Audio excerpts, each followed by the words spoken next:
أعوذ بالله من الشيطان الرجيم.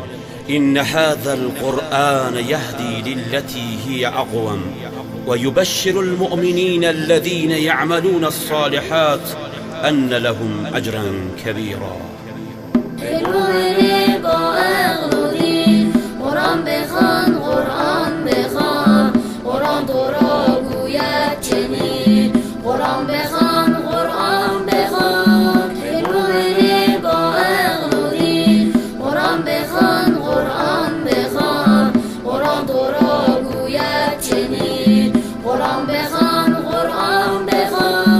قرآن سراسر رحمت است، اسباب عز و رفعت است، هادی به سوی جنت است. قرآن بخوان، قرآن بخوان، قرآن امامی جاودان، سوقت دهد سوی جنان، ای عبد رب مهربان. قرآن بخوان، قرآن بخوان، قرآن تو را کافی بود، هر شکل را نافی بود، از بهر تو شافی بود. قرآن بخوان، قرآن بخوان، قرآن بخوان، قرآن بخوان، قرآن تو را گوید چنین. قرآن بخوان، قرآن بخوان، قرآن تو را نور مبین، در دین و دنیایت معین، ای عبد رب العالمین. قرآن بخوان، قرآن بخوان، هرکس شود تابع بران، گردد یقین از بهتران، خوشبخت گردد بی گمان.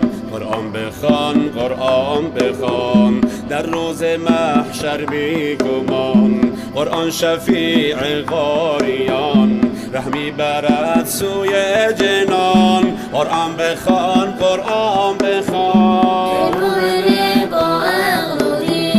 قرآن بخوان، قرآن بخوان، قرآن تو را گوید چنین.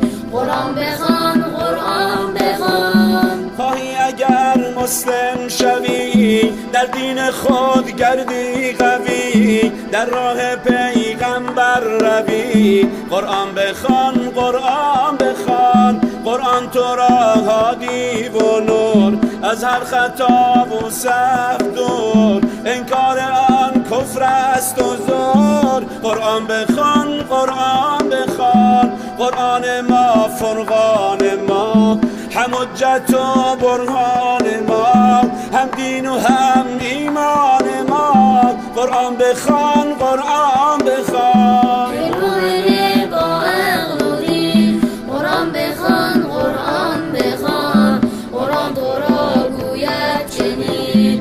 قرآن بخوان، قرآن بخوان، قرآن کلامی برتر است، قول خدای اکبر است، در امر دینت داور است. قرآن بخوان، قرآن بخوان، قرآن کتاب وحدت است، داعی به صلح و رحمت است، هم ضد شرک و بدعت است. قرآن بخوان، قرآن بخوان، قرآن یقینا هادی است، اسباب خیر و شادی است، هم پرچم آزادی است. قرآن بخوان، قرآن بخوان،